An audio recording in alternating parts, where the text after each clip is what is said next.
இன்றைக்கி கடவுள் நம்ம கொடுத்துருக்க வசனம் 1 யோவான் 5:21. பிள்ளைகளே, நீங்கள் விக்கிரகங்களுக்கு விலகி உங்களை காத்து கொள்வீர்களாக. ஆமேன். இந்த வசனத்தை கொண்டு கடவுள் நம்மகிட்ட என்ன சொல்கிறத பார்ப்போம். கடவுள் நாம் தப்பு செய்யும் போதோ இல்லை வழி தவறி நடக்கும்போதோ கண்டிப்பாக எச்சரிக்கை கொடுப்பார். அது வசனம் மூலியமாகவோ இல்லை தரிசனத்துலேயோ இல்லை வேறு ஆட்கள் மூலியமாகவோ கண்டிப்பாக எச்சரிக்கை கொடுப்பார்.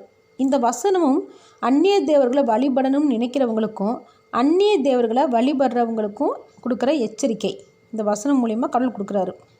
நிறைய பேர் இயேசு சாமியை வழிபடுறாங்க, அந்நிய தேவர்களையும் வழிபடுறாங்க. கேட்டால் எல்லாமே கடவுள் தானேன்னு சொல்கிறாங்க. அது எப்படின்னு கேட்டோம்னா, அந்நிய தேவர்களை வழிபடுறவங்களுக்கும் அவங்க வேண்டுறது நடக்க தானே செய்யுது அப்படின்னு சொல்கிறாங்க. அப்படி பார்த்தா சாத்தானும் தீய சக்திகளும் மந்திரங்கள் செய்ய தான் செய்யுது.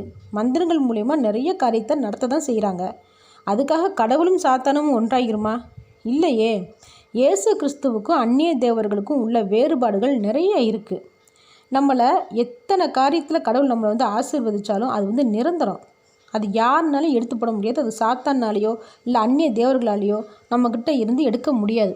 அதுவே சாத்தானோ அந்நிய தேவர்களோ ஒரு காரியத்தை செய்ததுன்னா அது நிரந்தரமே கிடையாது. அது எப்போனாலும் இயேசு கிறிஸ்து பிடுங்கி போட்டுருவார், எடுத்து போட்டுருவார்.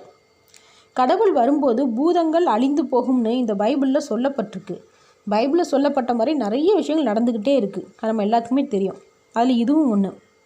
இதுலேயே நமக்கு நல்லா புரியும் சாத்தானுக்கு வல்லமை அதிகமாக, இயேசு கிறிஸ்துவுக்கு வல்லமை அதிகமானு.